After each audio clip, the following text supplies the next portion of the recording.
Good morning, and this is Pinoy Outsiders. At ngayon, nandito tayo sa Camp Spotted Wood. Dito lang yan sa Villa Escudero dito sa Quezon. At as you can see, mga kapatid, nandito tayo malapit sa ilog. Nasa likod natin, background natin ay ilog. Dahil nandito nga tayo sa napakagandang nature. Dito lang yan sa Quezon Province, Camp Spotted Wood.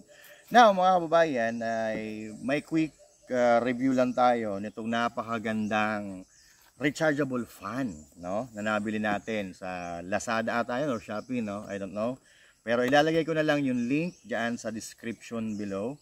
Ang tawag nila dito, nakita ko to doon sa Lazada or Shopee, nakita ko to is ang pangalan niya Xiaomi P10, pero dito sa box wala naman ako nakitang Xiaomi. May nakalagay P10 but I don't see a word Xiaomi here. At eto, yung dimensions niya, hindi ko maintindihan kasi Chinese yung iba, no? But anyway, I-explain ko na lang mamaya. Basta 10,800 mAh nakalagay dito, yun lang naintindihan ko.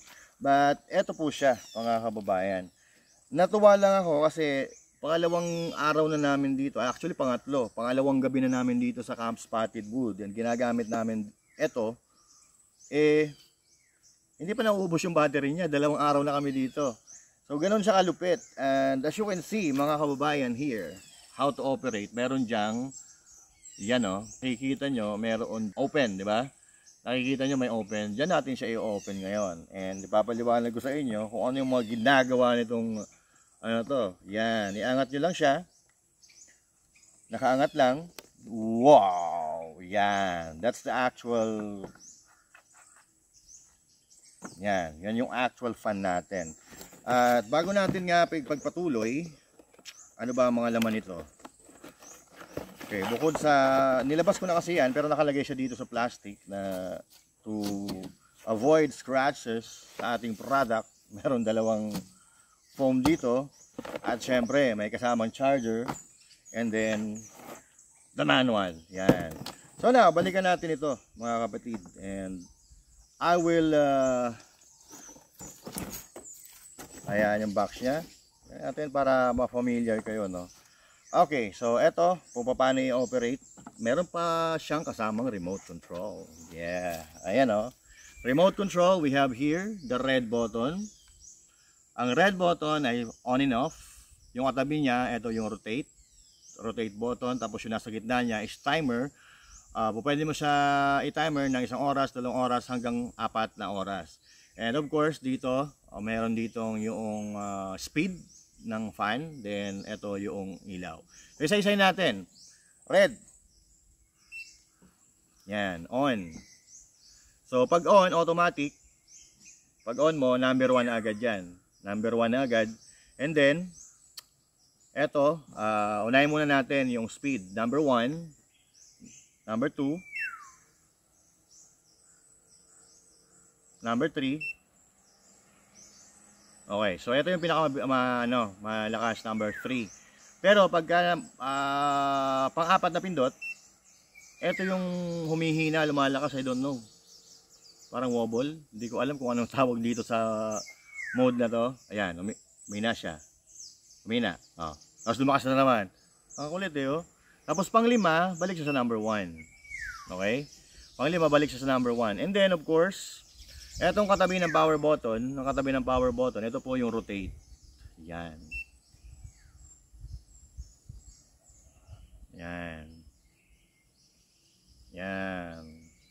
So, nagro-rotate siya, di ba? Oh, ang lakas. Oh, naka number 1 lang siya, pero ang lakas niya, oh. Oh. Parang yung normal na electric fan sa bahay nyo na number 1. Ganito. Papatayin muna natin yung rotation. Tapos ito, yung timer. Hindi natin ito timer kasi hindi naman natin gagamitin yan ngayon. Tapos ito, yung light mode. Ito, may light siya dito. Yun. May light. Di ba? Oh, may light siya dito. Oh. Ang lupit. Oh. Siyempre, yung pagpatay ng light, yun din. Ito light din pagpindutin mo. And one more thing, kung halimbawa nawalan ng remote control o hindi nyo makita yung remote control, o pwede mo rin siya i-control dito. Touch mo lang dito. Halimbawa, naka number 1 siya ngayon, no? Naka number 1 siya ngayon. Yung speed, ayan. Ito. Number 2. Number 3. Number 4. Okay, so ito yung humihina, tapos lumalakas. Yan. Tapos pang-apat, ay pang-5 pala, balik sa number 1. Yan, number 1 is yan. So now, kung ay pang-5 pala dito, pang-5 pa yun, off na pag dito. Pag sa remote control, iba. I-off mo siya doon sa remote control. Pero pag dito, manually, pang-5 yan po yung off. So now, kung ito turn on natin, ganoon lang din. Pindot. Yon. Tapos, ito yung rotate. Yan.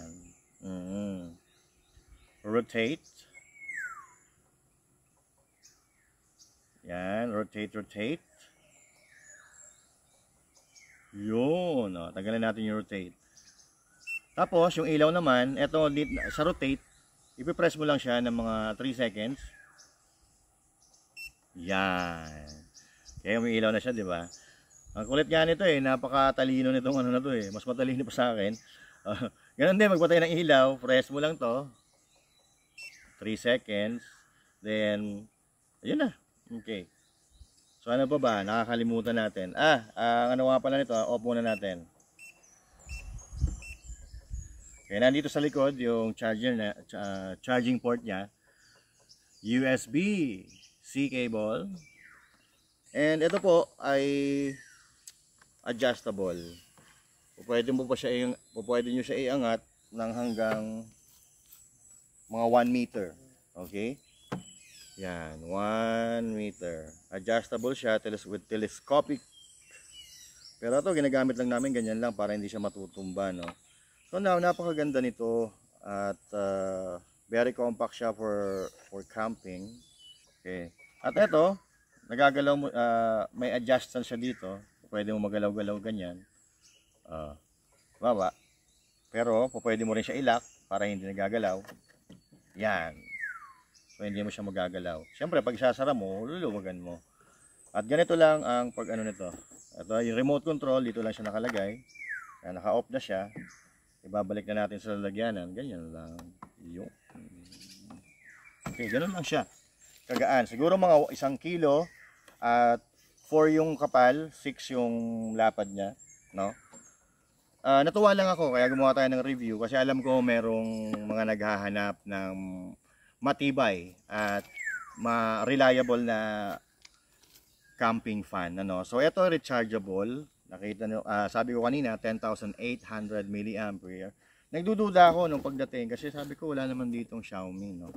Pero nung ginamit ko na, ay grabe.